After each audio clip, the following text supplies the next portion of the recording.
this is the build. You don't really need that buckler. You can just look here and see what there is. One caveat I would say is I'd probably swap the one of the negation talismans with Clarifying Horn, just so you don't get hit by the madnesses as often, if that's something you're worried about. And in the flask and the tiers are the spiked cracked tier and the Opaline Hardtear. I went with the cracked tier because I was going for more of the Roar build. And I'll provide two examples, one with heavy and then one with bleed. Um, it's actually kind of funny because the one with bleed, I ended up winning despite doing worse. And then the one I did much better at still died. Okay, so you put in your buffs.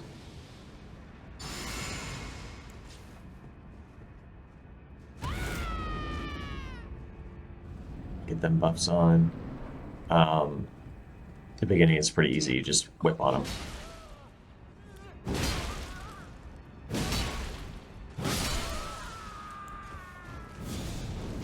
There's two exploits that you can take advantage of. One being if you're up close on him, a lot of his attacks will whip on you. And the second is his posture breaks really easily. So the goal with this was to essentially roar attack twice to break the posture, um, or to get three jump heavies, which also breaks the posture. Um, Also, I found dodging towards him to the right was most efficient to avoiding his attacks. Um, Whereas dodging to the inside left when he does his fire attacks.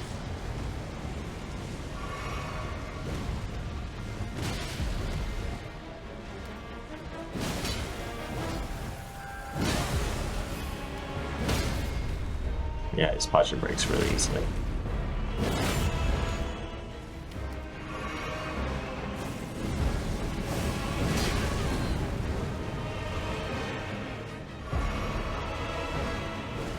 That spinning attack, it just completely whiffs you if you're right next to him. So just like wail on him.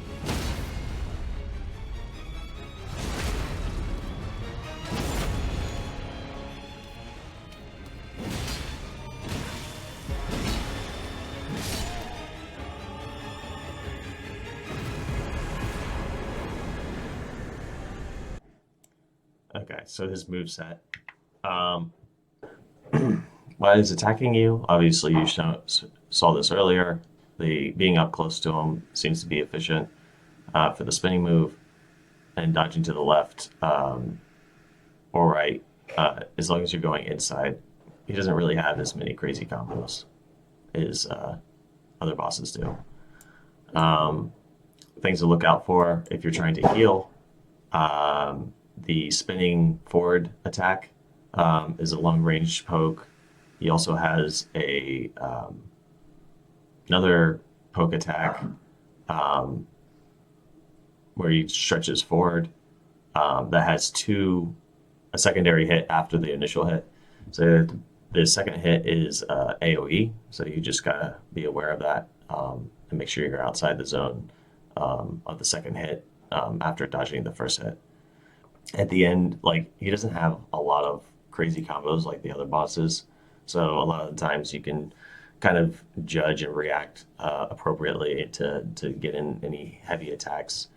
And a lot of the times it's worth the trade anyway.